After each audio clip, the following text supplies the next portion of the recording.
안녕하세요, 여러분. 오늘은 새로운 책 리뷰 겸 제가 좋아하는 화가에 대한 이런저런 이야기를 해보는 영상을 가지고 왔는데요.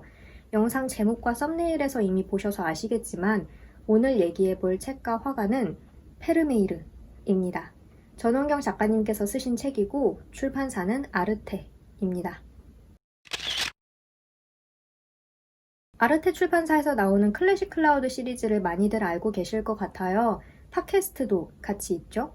내 인생의 거장을 만나는 특별한 여행이라는 카피를 달고 있는 이 클래식 클라우드 시리즈는 간략하게 말하면 여행을 통해서 역사 속 거장의 삶을 추적하는 시리즈라고 할 수 있을 것 같습니다. 그러니까 그 시리즈 중에 최근에 나온 이 페르메이르라는 책은 작가님이 여행을 하면서 네덜란드가 아닌 곳도 잠깐 나오기는 하지만 주로 네덜란드를 여행하면서 페르메이르의 삶과 작품들을 들여다보는 그런 책입니다. 아마 다들 페르메이르 혹은 베르메르라는 화가의 이름을 한 번쯤은 들어보셨을 거고 진주귀걸이 소녀라는 작품도 다들 아실 거예요. 페르메이르는 제가 개인적으로 가장 좋아하는 화가이기도 한데요. 제가 페르메이르에 대해서 처음 알게 된 건 어렸을 때 본 진주귀걸이를 한 소녀라는 영화를 통해서였어요.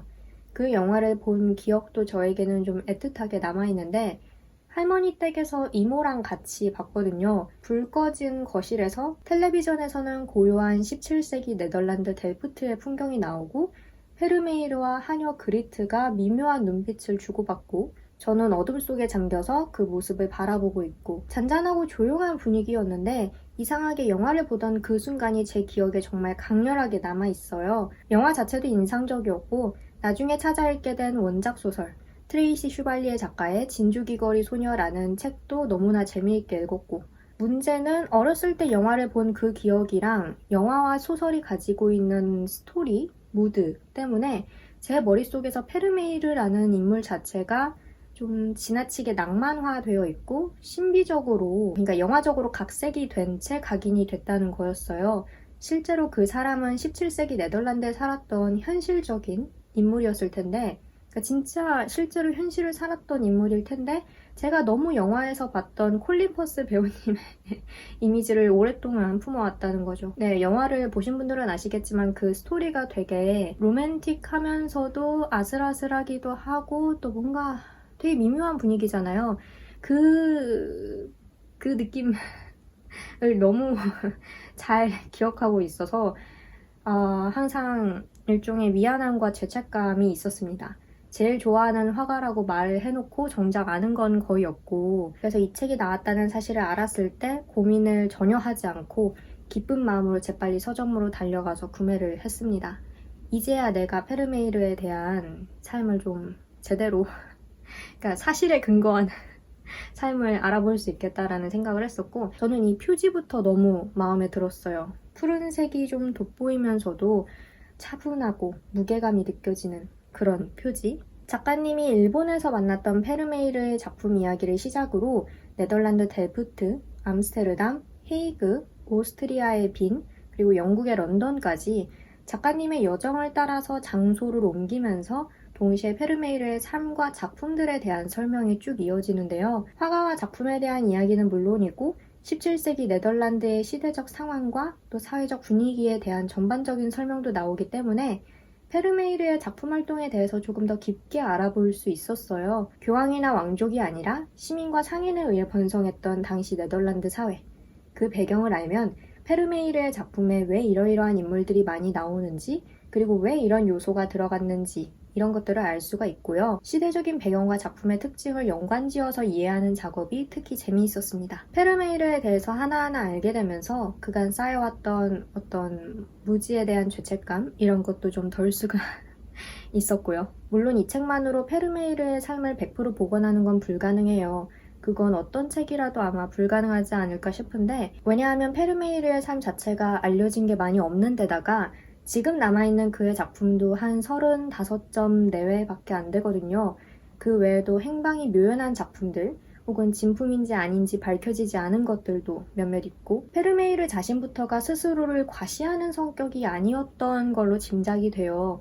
그래서 그의 삶을 아주 자세히 아는 건 이제 불가능할지도 모르겠습니다.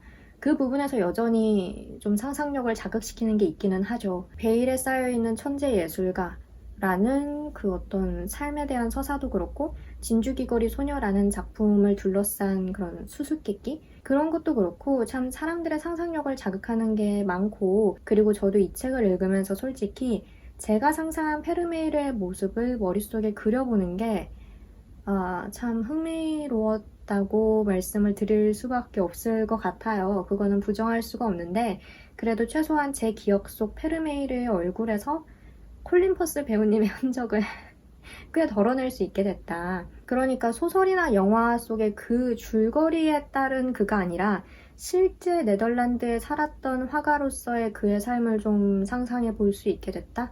그 정도만으로도 저는 아주 만족을 했습니다. 그의 작품에 대해서도 많은 것들을 알게 됐고요. 페르메이르의 작품을 보면 창문 앞에 서서 무언가를 하는 여인들의 모습이 많이 나오잖아요.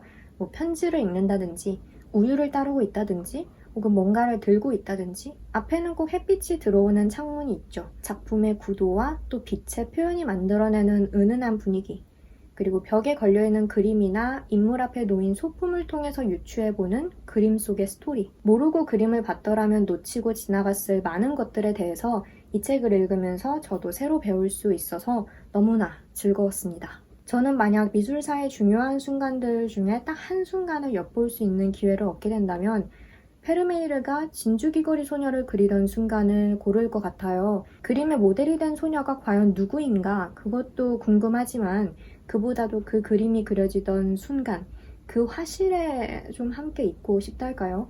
창문을 통해 들어오는 델프트의 햇살과 또 밖에서 물 흐르는 소리가 들리고 소녀의 푸른색 터번을 칠할 때 사용된 라피스 라줄리라는 그 원료, 그것도 보고 싶고 물감이 개어지는 것도 구경을 하고 싶고 그 화실의 분위기를 저도 좀 느끼고 싶었어요.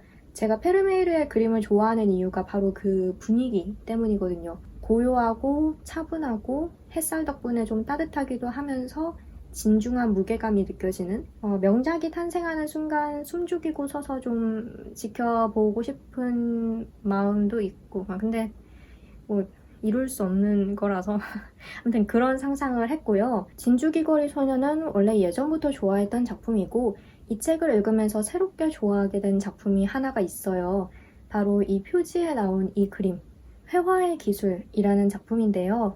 여러분들이 이 책을 통해서 직접 내용을 확인하시길 바라는 마음에서 제가 자세히 설명하지는 않겠지만 이 작품은 페르메이르에게 있어서 굉장히 중요하고 애틋한 작품이 아니었나 하는 생각이 들어요. 이 책을 읽으면 이 작품이 페르메이르 본인과 아내 카타리나에 의해서 어떻게 다루어졌는지도 알 수 있고 이 작품이 암시하는 바, 물론 우리가 화가의 의도를 명명백백 알 수는 없겠지만 그래도 화가가 이런 이야기를 하고 싶었던 게 아닐까 하는 생각을 해보게끔 하는 부분들도 있어요. 우리가 진주귀걸이 소녀를 보면서 이 소녀는 누구일까? 라는 질문에서 시작해서 수많은 상상을 해보게 되잖아요.